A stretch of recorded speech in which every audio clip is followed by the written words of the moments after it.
Nous vous avons déjà dit à plusieurs reprises d'arrêter de partager des Bibles et de construire des églises, dit l'officier à Pavel Goya, le père du rédacteur en chef du magazine Ministry.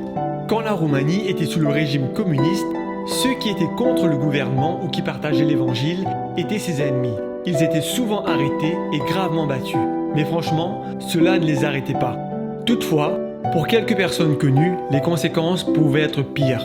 Un humoriste, par exemple, après avoir parlé à la télévision pendant plusieurs années, commença à se moquer subtilement du dictateur de la nation. Aussi, pour éviter que l'humoriste ne devienne martyr, les officiers du gouvernement décidèrent de le tuer de telle façon qu'on ne les tiendra pas responsables de sa mort.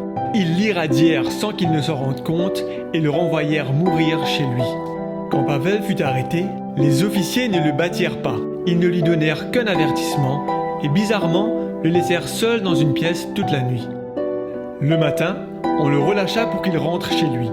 Apparemment sain et sauf. Goya sourit et demanda « Vous m'avez laissé tout seul dans une pièce ?» Mais ils secouèrent la tête et dirent « Tu ne comprends pas, n'est-ce pas ?» Après quelques jours, Goya eut une diarrhée aiguë, commença à perdre ses cheveux, puis ses ongles. Le médecin lui dit qu'il avait la leucémie causée par une irradiation élevée. « Si je vis pour Jésus. Si je meurs pour Jésus. » Parfois, il faut enlever un grand arbre pour que des petits arbres puissent pousser. « S'il te plaît Dieu, que mes enfants soient passionnés pour toi, » pria-t-il avant de mourir. Il désirait ardemment que ses enfants aiment le Seigneur et soient des témoins pour lui. Et Dieu accéda à sa demande. Combien nos enfants sont-ils prêts à sacrifier pour Christ, touchés par notre exemple et nos prières? S'ils ne veulent rien sacrifier pour respecter le sabbat, pour préserver la pureté morale, pour mener une vie saine ou pour rendre la dîme et l'engagement,